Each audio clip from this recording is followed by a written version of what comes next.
اور فلسطین کے اندر اگر آپ ڈگریز کو چیک کریں تو آپ کو اندازہ ہوگا کہ اس وقت فلسطین کے اندر بلا کی سردی ہے،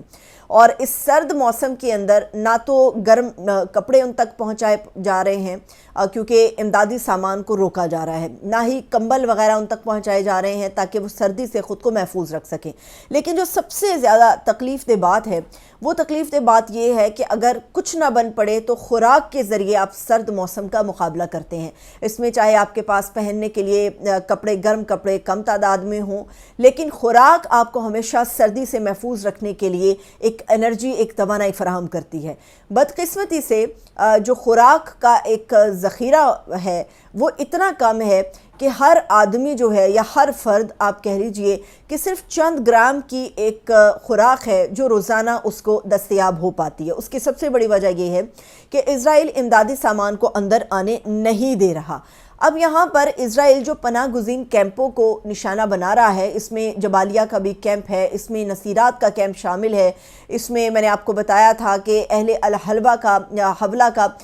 کیمپ شامل ہے، اس میں جلازون کا کیمپ شامل ہے۔ یہ وہ کیمپس ہیں جن کے اوپر اسرائیل جو ٹارگٹ کر رہا ہے، جو فائرنگ کر رہا ہے، گولہ بارود برسا رہا ہے، اس کی سب سے بڑی وجہ یہ ہے کہ لوگوں کو مجبور کر دیا جائے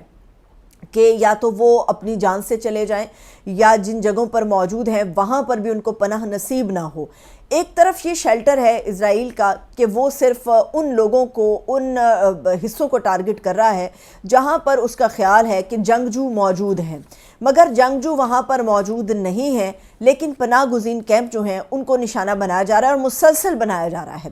پناہیں ختم کی جا رہی ہیں، خوراک جو ہے وہ دستیاب نہیں ہو پا رہی، امدادی سامان جو ہے وہ لوگوں تک نہیں پہنچ پا رہا، مگر اسرائیل جو ہے اس کے حوالے سے یہ خبریں روزانہ کی بنیاد پہ ہمارے سامنے آتی ہیں کہ صبح سے رات دیر گئے تک بہت سارے ایسے حصے ہیں جہاں پر وہ ٹارگٹ کرتا رہتا ہے۔ آج صبح جب پاکستان کے اندر صبح 7 بجے کا وقت ہوگا، یا آپ کہہ لیجئے کہ صبح 6 بجے سے 7 بجے کے درمیان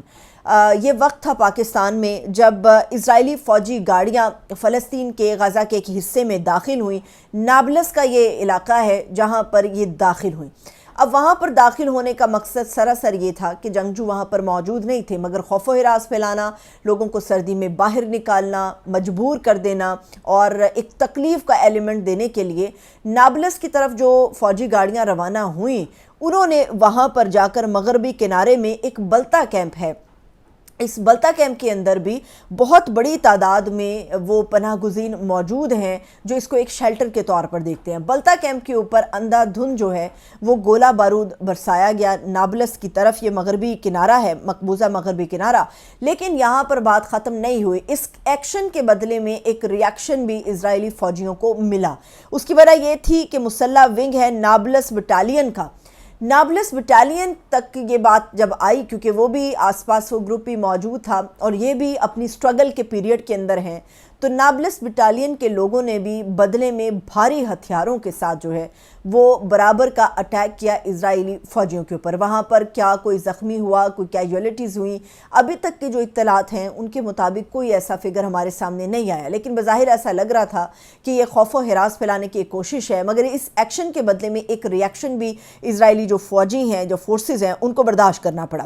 کمال عدوان اسپتال جو ہے ایک یہ بڑا اسپتال ہے اور یہاں پر تقریباً روزانہ ہی آپ سنتے ہوں گے کہ ایسی اطلاعات آتی ہیں کہ کمال عدوان اسپتال کو ٹارگٹ کیا جاتا ہے۔ کمال عدوان اسپتال جو ہے وہ مسلسل نشانے پر ہے اسرائیلی فورسز کے، لیکن جو آج ایک بڑی ہی ہولناک ویڈیوز جو ہیں کمال عدوان اسپتال کی جاری ہوئی ہیں، جس میں یہ نظر آ رہا ہے کہ کس طرح سے کوڈ کاپٹرز جو ڈرون ہیں ان کے ذریعے اٹیک ہوئے ہیں۔ کوڈ کاپٹر ڈرون کے ذریعے جو اٹیک کیا جا رہا ہے، اس میں ایک تحقیق کے مطابق جو بارود یا گولہ استعمال کیا جا رہا ہے جو نہایت ہی چھوٹی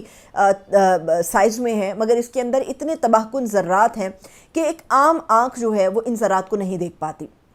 مگر جب ان کو پھینکا جاتا ہے اور یہ پھٹتے ہیں تو یہ عام ذرات انسان کے جسم کے اندر پیوست ہو جاتے ہیں، جس کی وجہ سے اس کا سب سے جو بڑا مقصد ہے خون کے بہاؤ کو نہ رکنے دینا، اور اس کے علاوہ جو آرگنز ہیں انسانی جسم کے اندر، یہ ان کو مکمل طور پہ تباہ و برباد کر دیتے ہیں۔ یہ اتنے خطرناک ہیں، اور کمال عدوان اسپتال میں سے جو آج ویڈیوز ہمارے سامنے آئی ہیں اس میں بھی دیکھا گیا ہے کہ ان کوڈ کاپٹرز ڈرون کے ذریعے اٹیکس کیے گئے ہیں، جس کی وجہ سے جو پہلے سے زخمی تھے ان کی ہلاکتوں کے حوالے سے بھی اطلاعات سامنے آ رہی ہیں، اور یہ بھی بتایا جا رہا ہے کہ بہت سارے مزید ایسے لوگ ہیں جو کہ شدید زخمی ہو چکے ہیں۔ یہ وہ غزہ اور فلسطین کی صورتحال ہے جس کے اندر اسرائیل کی جارحیت اور بربریت جو ہے وہ ختم ہونے کا نام نہیں لے رہی۔ پہلے تو صرف جنگجوؤں کے اوپر اٹیکس ہو رہے تھے، اب جو سویلین ہیں، جو عام لوگ ہیں، جو پناہ گزین ہیں، جو جان کی